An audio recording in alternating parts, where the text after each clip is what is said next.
Hello students, कैसे हैं आप सब लोग। उम्मीद करता हूँ आप सब अच्छे होंगे। बेटा, हमारी कॉन्सेप्ट सीरीज के 5 कॉन्सेप्ट्स हो चुके हैं, 5 वीडियो मैं अपलोड कर चुका हूँ, 5 दिन हो चुके हैं। आज हमारी कॉन्सेप्ट सीरीज का 6th डे है, कॉन्सेप्ट नंबर 6, और आज हम पढ़ेंगे शेल्फ प्रोस्पेक्टस। जी हाँ, सेक्शन नंबर 31। 31 जो सेक्शन है शेल्फ प्रोस्पेक्टस की बात करता है। शेल्फ प्रोस्पेक्टस क्या होता है, देखिए। तो सबसे पहले शेल्फ प्रोस्पेक्टस के बारे में अब सुनो क्या होता है।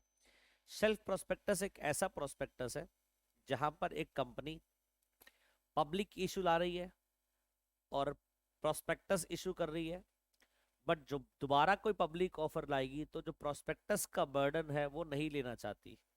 मतलब हर कंपनी जब भी पब्लिक ऑफर लाती है उसको प्रोस्पेक्टस की रिक्वायरमेंट्स को कंप्लाई करना पड़ता है, प्रोस्पेक्टस बनाना पड़ता है, प्रोस्पेक्टस फाइल करना पड़ता है।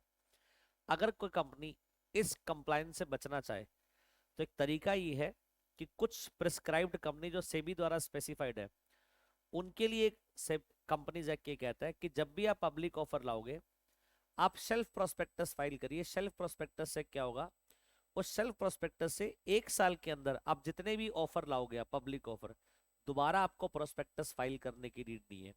आप मतलब पब्लिक ऑफर लाए, आप शेल्फ प्रोस्पेक्टस रजिस्ट्रार को फाइल करें।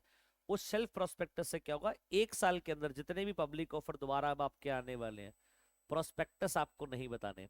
उस 1 साल के अंदर दोबारा कोई अगर पब्लिक ऑफर आया तो फर्स्ट पब्लिक ऑफर से सेकंड पब्लिक ऑफर के बीच में जो चेंजेस आए हैं बस आपको वो बताने हैं। एक डॉक्यूमेंट फाइल करना पड़ता है, उस डॉक्यूमेंट का नाम है इंफॉर्मेशन मेमोरेंडम। ये है सेक्शन नंबर 31। मैं टेक्स्ट के साथ अब आपको एक्सप्लेन करूंगा इसको। मैंने आपको ओवरव्यू दिया सेक्शन 31 के, आप टेक्स्ट के साथ पढ़ेंगे। सबसे पहली बात, ये जो सेक्शन 31 है ये हर कंपनी के लिए नहीं है, ये एक फैसिलिटी है शेल्फ प्रोस्पेक्टस वाली। ये हर कंपनी को नहीं है, सिर्फ उन क्लास ऑफ कंपनी के लिए जो सेबी क्या करेगा, प्रोवाइड करेगा। तो any class of company as SEBI में provide by regulation, SEBI regulation बनाकर बताएगा उन प्रेस्क्राइब क्लास ऑफ कंपनी के लिए। उनके लिए ऑप्शन है कि वो शेल्फ प्रोस्पेक्टस फाइल कर सकते हैं रजिस्ट्रार के पास at the stage of first offer of security. जब भी वो फर्स्ट ऑफर लाएंगे, पब्लिक ऑफर लाएंगे, तो रजिस्ट्रार को फाइल कर दे शेल्फ प्रोस्पेक्टस। और which shall include a period not exceeding 1 year. और जब शेल्फ प्रोस्पेक्टस आपने फाइल किया है उसका पीरियड 1 साल का है, as the period of validity of prospectus, मतलब उस प्रोस्पेक्टस की वैलिडिटी 1 साल है। विच शैल कमेंस, वो शुरुआत कहां से होगा 1 साल, from the date of opening of the first offer of security. जिस दिन आपका पहला पब्लिक ऑफर ओपन हुआ सब्सक्रिप्शन के लिए, वहां से शुरू होगा under that prospectus. And in respect of second और subsequent offer of security issue during the period of validity of that prospectus. अब 1 साल के अंदर अगर दोबारा आपने क्या करा, पब्लिक ऑफर लॉन्च किया, no further prospectus is required, आपको दोबारा प्रोस्पेक्टस बनाने की नीड नहीं है। तो सब सेक्शन 1 ये कहता है, पहली बात तो ये फैसिलिटी सब कंपनी के लिए नहीं है, ये फैसिलिटी उन कंपनी के लिए जो कंपनी प्रिस्क्राइब करेगा सेबी। वो कंपनी शेल्फ प्रोस्पेक्टस फाइल करेंगी रजिस्ट्रार के पास at the stage of first offer. जब पहला पब्लिक ऑफर आएगा उस फर्स्ट पब्लिक ऑफर में वो रजिस्ट्रार को फाइल करेंगे शेल्फ प्रोस्पेक्टस, और उसका पीरियड 1 साल का होगा, मैक्सिमम 1 साल का। और वो स्टार्ट कब से होगा, जिस दिन फर्स्ट ऑफर ऑफ सिक्योरिटी आपका, मतलब फर्स्ट पब्लिक ऑफर जिस दिन आपका सब्सक्रिप्शन के लिए ओपन हुआ वहां से स्टार्ट होगा 1 साल। अब उस 1 साल के अंदर कोई सब्सिक्वेंट ऑफर आपका आता है तो उसके लिए आपको दोबारा से फर्दर प्रोस्पेक्टस इशू करने की नीड नहीं है। ये आपका सबसेक्शन 1 था। सबसेक्शन 2 कहता है जो भी कंपनी शेल्फ प्रोस्पेक्टस फाइल कर रही है उसको एक डॉक्यूमेंट फाइल करना पड़ेगा, उसका नाम है इंफॉर्मेशन मेमोरेंडम।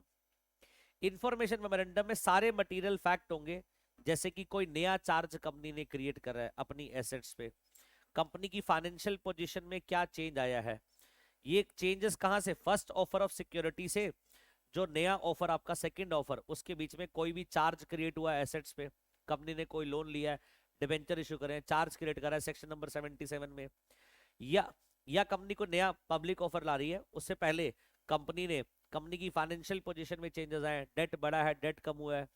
तो इस तरह से जो भी चेंजेस है वो आपको बताने हैं रजिस्ट्रार को। अब यहाँ पर एक प्रिस्क्राइब्ड रूल लगता है, rule number 10। Prescribed rule number 10 लगता है, वो कहता है इंफॉर्मेशन मेमोरेंडम बनाओ और रजिस्ट्रार को फाइल करो। ये आपको फाइल करना है प्रिस्क्राइब टाइम में, prior to issue of second और सब्सिक्वेंट ऑफर, जब आपका सेकंड ऑफर आने वाला होगा उससे पहले। तो फर्स्ट ऑफर से पहले आपने फाइल कर दिया शेल्फ प्रोस्पेक्टस, उसकी वैलिडिटी 1 साल है, और सेकंड ऑफर आने से पहले आपने फाइल कर दिया इंफॉर्मेशन मेमोरेंडम। और इंफॉर्मेशन मेमोरेंडम फाइल करने की बात रूल नंबर 10 में लिखी गई है, और ये फाइल होता है PAS 2 में।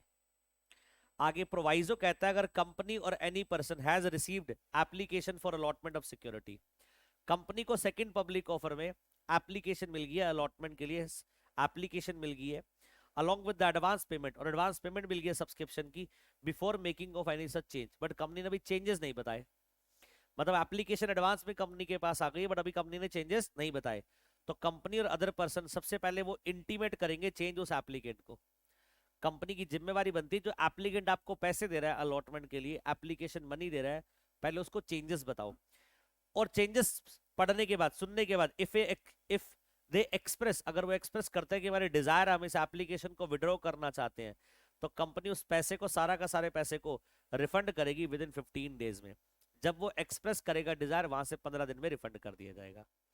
तो प्रोवाइजो कहता है कंपनी के पास एप्लीकेशन आई, अभी हमने चेंजेस बताए नहीं है रजिस्ट्रार को, उससे पहले एप्लीकेशन आ गई, तो उस एप्लीकेंट को पहले चेंजेस इन्फॉर्म करो। चेंजेस जानने के बाद अगर वो एप्लीकेंट अपनी एप्लीकेशन को विड्रॉ करना चाहता है तो उसका राइट है विड्रॉ करने का, और विड्रॉ करने के बाद 15 दिन के अंदर उसको रिफंड करना पड़ेगा उसका एप्लीकेशन मनी। अब सबसेक्शन 3 कहता है आपने इंफॉर्मेशन मेमोरेंडम फाइल्ड करा, सब, अब ये फाइल कब होता है सबसेक्शन 2 में, तब फाइल होता है जब सेकंड ऑफर आता है, सबसेक्वेंट ऑफर आता है।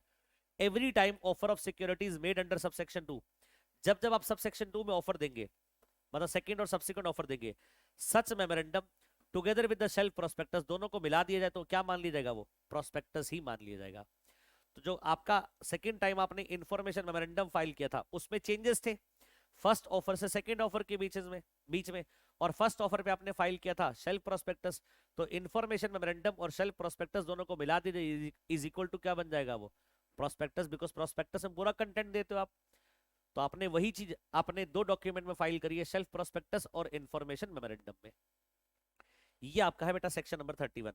तो शेल्फ प्रोस्पेक्टस की एक्सप्लेनेशन देखो लास्ट में, शेल्फ प्रोस्पेक्टस एक प्रोस्पेक्टस ही है in respect of which security or class of security are issued for subscription in one or more issue, जहां पर आप सिक्योरिटी ऑफर कर रहे हो in one or more issue over a certain period without the issue further prospectus, और बार बार आप further prospectus issue नहीं कर रहे। तो ये हमारा बेटा सेक्शन नंबर 31 था ओवरऑल सेल्फ प्रोस्पेक्टस, और इसके साथ जो एप्लीकेबल रूल है वो रूल नंबर लगता है 10। रूल नंबर 10 किसका, companies prospectus and allotment of security rules 2014। ये लीजिए बेटा हमारा कॉन्सेप्ट नंबर 6। उम्मीद करता हूं आपने कॉन्सेप्ट अगर पढ़ा हुआ है तो आपका कॉन्सेप्ट अच्छे से रिवाइज हो गया होगा, अगर आपने नहीं पढ़ा तो आपको अच्छे से कॉन्सेप्ट समझ आ गया होगा। चलिए, तो आज की इस वीडियो में कॉन्सेप्ट नंबर 6 यहीं तक। अब हम कल मिलेंगे कॉन्सेप्ट नंबर 7 के साथ एक नई वीडियो के साथ। उम्मीद करता हूँ आपको अच्छा लग रहा हो कॉन्सेप्ट। बेटा जिन जिन बच्चे वीडियो देख रहे हैं, जो जो बच्चे वीडियो को देख रहे हैं, प्लीज आप लोगों से रिक्वेस्ट है वीडियो को लाइक करें, कमेंट करें, और अगर आपको फायदा लग रहा है इस कॉन्सेप्ट सीरीज से please do share the video. Thank you so much, मिलेंगे नेक्स्ट वीडियो में, बाय बाय।